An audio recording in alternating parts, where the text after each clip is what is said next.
ويوم نسير الجبال وترى الأرض بارزة وحشرناهم فلم نغادر منهم أحدا وعرضوا على ربك صفا لقد جئتمونا كما خلقناكم أول مرة بل زعمتم أن لن نجعل لكم موعدا ووضع الكتاب فترى المجرمين مشفقين مما فيه ويقولون يا ويلتنا ما لهذا الكتاب لا يغادر صغيرة ولا كبيرة إلا أحصاها ووجدوا ما عملوا حاضرا ولا يظلم ربك أحدا۔ اور جس دن ہم پہاڑوں کو چلائیں گے اور زمین کو آپ صاف کھلی ہوئی دیکھیں گے اور تمام لوگوں کا ہم حشر کریں گے، ان میں سے ایک کو بھی باقی نہ چھوڑیں گے، سب کے سب آپ کے رب کے سامنے صف بستہ حاضر کیے جائیں گے۔ یقیناً ہم تمہیں اسی طرح لائے جس طرح تمہیں پہلی مرتبہ ہم نے پیدا کیا تھا، لیکن تم تو اسی خیال میں رہے کہ ہم تمہارے لیے کوئی وعدہ گاہ کرنے ہی کے نہیں۔ نام اعمال درمیان میں رکھ دیے جائیں گے، پس آپ اے نبی دیکھیں گے کہ گنہگار اس کی تحریر سے خوف زدہ ہو رہے ہوں گے اور کہہ رہے ہوں گے ہائے ہماری خرابی، یہ کیسی کتاب ہے جس نے کوئی چھوٹا بڑا بغیر گھیرے باقی ہی نہیں چھوڑا، جو کچھ انہوں نے کیا تھا سب موجود پائیں گے، آپ کے رب کسی پر ظلم و ستم نہیں کریں گے۔ سامعین، اب ان آیتوں کی تفسیر سماعت کیجیے۔ قیامت کی ہولناکیوں اور حساب و کتاب کا ذکر۔ اللہ تعالیٰ قیامت کی ہولناکیوں کا ذکر فرما رہے ہیں اور جو تعجب خیز بڑے بڑے کام اس دن ہوں گے ان کا ذکر کر رہے ہیں کہ آسمان پھٹ جائے گا، پہاڑ اڑ جائیں گے، گو تمہیں جمے ہوئے دکھائی دیتے ہیں، لیکن اس دن تو بادلوں کی طرح تیزی سے چل رہے ہوں گے، زمین صاف چٹیل میدان ہو جائے گی جس میں کوئی اونچ نیچ تک باقی نہ رہے گی، نہ اس میں کوئی مکان ہوگا نہ چھپر، ساری مخلوق بغیر آڑ کے اللہ کے بالکل سامنے روبرو ہوگی، کوئی بھی مالک کے دو جہاں سے کسی جگہ چھپ نہ سکے گا، کوئی جائے پناہ یا سر چھپانے کی جگہ نہ ہوگی، کوئی درخت پتھر گھاس پھوس دکھائی نہ دے گا، تمام اگلے پچھلے لوگ جمع ہوں گے، کوئی چھوٹا بڑا غیر حاضر نہ ہوگا، تمام اگلے پچھلے اس مقرر دن جمع کیے جائیں گے، اس دن سب لوگ حاضر شدہ ہوں گے اور سب موجود ہوں گے، تمام لوگ اللہ کے سامنے صف بستہ ہوں گے، روح اور فرشتے صفیں باندھے ہوئے کھڑے ہوئے ہوں گے، کسی کو بات کرنے کی بھی تاب نہ ہوگی بجز ان کے جنہیں اللہ رحمان اجازت دیں اور وہ بات بھی معقول کہیں، پس یا تو سب کی ایک ہی صف ہوگی یا کئی صفوں میں ہوں گے، جیسا کہ قرآن میں اللہ تعالیٰ کا ارشاد ہے، تمہارے رب آئیں گے اور فرشتے صف بصف۔ وہاں منکرین قیامت کو سب کے سامنے ڈانٹ ڈپٹ ہوگی کہ دیکھو جس طرح ہم نے تمہیں پہلی بار پیدا کیا تھا اسی طرح دوسری بار پیدا کر کے اپنے سامنے کھڑا کیا، اس سے پہلے تو تم اس کے قائل نہ تھے۔ نام اعمال سامنے کر دیے جائیں گے جس میں ہر چھوٹا بڑا کھلا چھپا عمل لکھا ہوگا، اپنی بدعملیوں کو دیکھ دیکھ کر گنہگار خوف و حیرت زدہ ہو جائیں گے اور افسوس و رنج سے کہیں گے کہ ہائے ہم نے اپنی عمر کیسی غفلت میں بسر کی، افسوس بد کرداریوں میں لگے رہے، اور دیکھو تو اس کتاب نے ایک معاملہ بھی ایسا نہیں چھوڑا جسے لکھا نہ ہو، چھوٹے بڑے تمام گناہ اس میں لکھے ہوئے ہیں۔ اللہ نے سورہ آل عمران کی آیت نمبر 30 میں فرمایا یوم تجد الی آخرہ، اور سورہ قیامہ کی آیت نمبر 13 میں فرمایا ینبأ الانسان، اور سورہ طارق کی آیت نمبر 9 میں فرمایا یوم تبلا،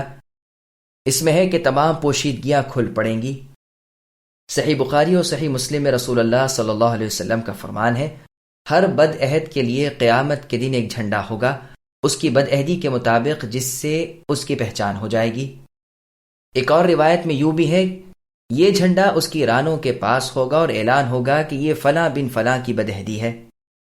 آپ کے رب اے نبی ایسے نہیں کہ مخلوق میں سے کسی پر بھی ظلم کریں، ہاں البتہ درگزر کرنا معاف فرما دینا یہ اللہ کی صفت ہے، ہاں بدکاروں کو اپنی قدرت و حکمت عدل و انصاف سے وہ اللہ سزا بھی دیتے ہیں۔ جہنم گنہگاروں اور نافرمانوں سے بھر جائے گی، پھر کافروں اور مشرکوں کے سوا اور مؤمن گنہگار چھوٹ جائیں گے۔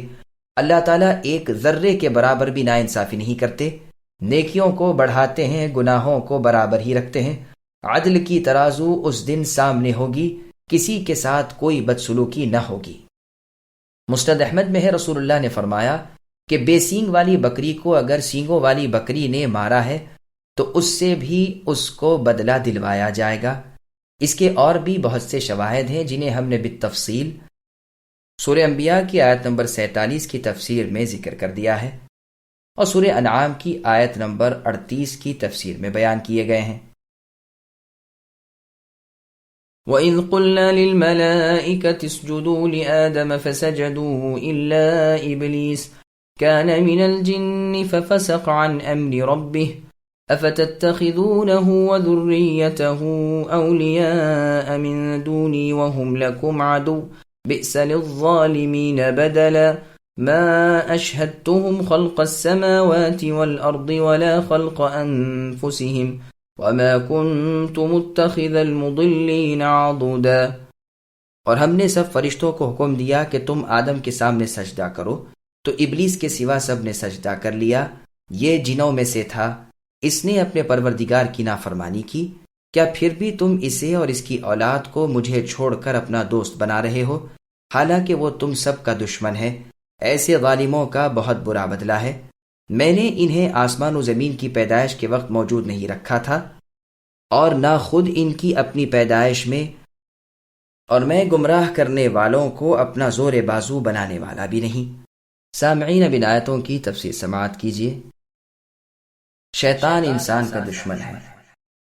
بیان ہو رہا ہے کہ ابلیس تمہارا اے انسانوں بلکہ تمہارے اصلی باپ آدم علیہ السلام کا بھی قدیمی دشمن رہا ہے۔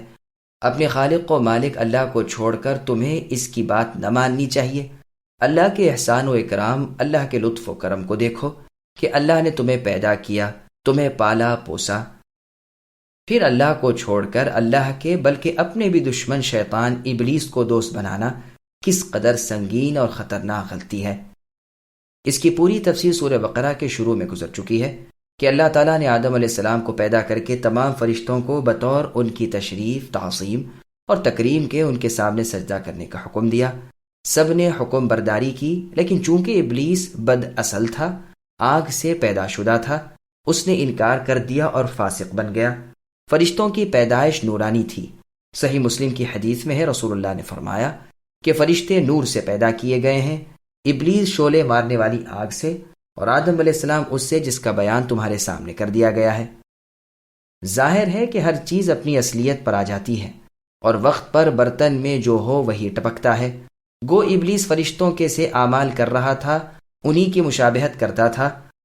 اور اللہ کی رضامندی میں دن رات مشغول تھا، اسی لیے ان کے خطاب میں یہ بھی آ گیا، لیکن یہ سنتے ہی وہ اپنی اصلیت پر آ گیا، تکبر اس کی طبیعت میں سما گیا اور صاف انکار کر بیٹھا۔ اس کی پیدائش ہی آگ سے تھی، جیسے اس نے خود کہا کہ اے اللہ، آپ نے مجھے آگ سے بنایا ہے اور اسے یعنی آدم کو مٹی سے۔ ابلیس کبھی بھی فرشتوں میں سے نہ تھا، وہ جنات کی اصل ہے، جیسے کہ آدم علیہ السلام انسان کی اصل ہیں۔ یہ بھی منقول ہے کہ یہ جنات ایک قسم تھی فرشتوں کی جو تیز آنکھ سے پیدا کیے گئے تھے۔ اس کا نام حارث تھا، جنت کا یہ داروغہ تھا۔ اس جماعت کے سوا اور فرشتے نوری تھے، جنات کی پیدائش آنکھ کے شعلے سے تھی۔ ابن عباس رضی اللہ عنہما فرماتے ہیں کہ ابلیس شریف فرشتوں میں سے تھا اور بزرگ قبیلے کا تھا، جنتوں کا داروغہ تھا، آسمان دنیا کا بادشاہ تھا، زمین کا بھی سلطان تھا۔ اس سے کچھ اس کے دل میں گھمنڈ آ گیا تھا کہ وہ تمام اہل آسمان سے شریف ہے۔ وہ گھمنڈ بڑھتا جا رہا تھا، اس کا صحیح اندازہ اللہ ہی کو تھا۔ پس اس کے اظہار کے لیے آدم علیہ السلام کو سجدہ کرنے کا حکم ہوا، تو اس کا یعنی ابلیس کا گھمنڈ ظاہر ہو گیا، بربنائے تکبر صاف انکار کر دیا اور کافروں میں جا ملا۔ ابن عباس رضی اللہ عنہما فرماتے ہیں وہ جن تھا یعنی جنت کا خازن تھا، جیسے لوگوں کو شہروں کی طرف نسبت کر دیتے ہیں اور کہتے ہیں مکی، مدنی، بصری، کوفی۔ یہ جنت کا خازن آسمان دنیا کے کاموں کا مدبر تھا، یہاں کے فرشتوں کا رئیس تھا۔ اس معصیت سے پہلے وہ ملائکہ میں داخل تھا، لیکن رہتا تھا زمین پر، سب فرشتوں سے زیادہ کوشش سے عبادت کرنے والا اور سب سے زیادہ علم والا تھا، اسی وجہ سے پھول گیا تھا۔ اس کے قبیلے کا نام جن تھا، آسمان و زمین کے درمیان آمد و رفت رکھتا تھا، رب کی نافرمانی سے غضب میں آ گیا اور شیطان رجیم بن گیا اور ملعون ہو گیا۔ پس متکبر شخص سے توبہ کی امید نہیں ہو سکتی۔ ہاں تکبر نہ ہو اور کوئی گناہ سرزد ہو جائے تو اس سے نا امید نہیں ہونا چاہیے۔ کہتے ہیں یہ تو جنت کے اندر کام کاج کرنے والوں میں تھا۔ سلف کے اور بھی اس بارے میں بہت سے آثار مروی ہیں، لیکن یہ اکثر و بیشتر اسرائیلی ہیں، صرف اس لیے نقل کیے گئے ہیں کہ نگاہ سے گزر جائیں۔ اللہ ہی کو ان کے اکثر کا صحیح حال معلوم ہے۔ ہاں، بنی اسرائیل کی روایتیں وہ تو قطعاً قابل تردید ہیں جو ہمارے ہاں کے دلائل کے خلاف ہو۔ بات یہ ہے کہ ہمیں تو قرآن کافی وافی ہے، ہمیں اگلی کتابوں کی کوئی ضرورت نہیں، ہم ان سے محض بے نیاز ہیں، اس لیے کہ وہ تبدیل، ترمیم، کمی بیشی سے خالی نہیں۔ بہت سی بناوٹی چیزیں ان میں داخل ہو گئی ہیں، اور ایسے لوگ ان میں نہیں پائے جاتے جو اعلیٰ درجے کے حافظ ہوں کہ میل کچیل دور کر دیں، کھرا کھوٹا پرکھ لیں، زیادتی اور باطل کے ملانے والوں کی دال نہ گلنے دیں۔ محدثین اصحاب الجرح والتعدیل کا امت پر احسان عظیم، جیسے کہ اللہ رحمان نے اس امت میں اپنے فضل و کرم سے ایسے امام اور علماء اور سادات اور بزرگ اور متقی اور پاک باز حفاظ پیدا کیے ہیں جنہوں نے حدیثوں کو جمع کیا، تحریر کیا، صحیح، حسن، ضعیف، منکر، متروک، موضوع سب کو الگ الگ کر دکھایا، گھڑنے والوں، بنانے والوں، جھوٹ بولنے والوں کو چھانٹ کر الگ کھڑا کر دیا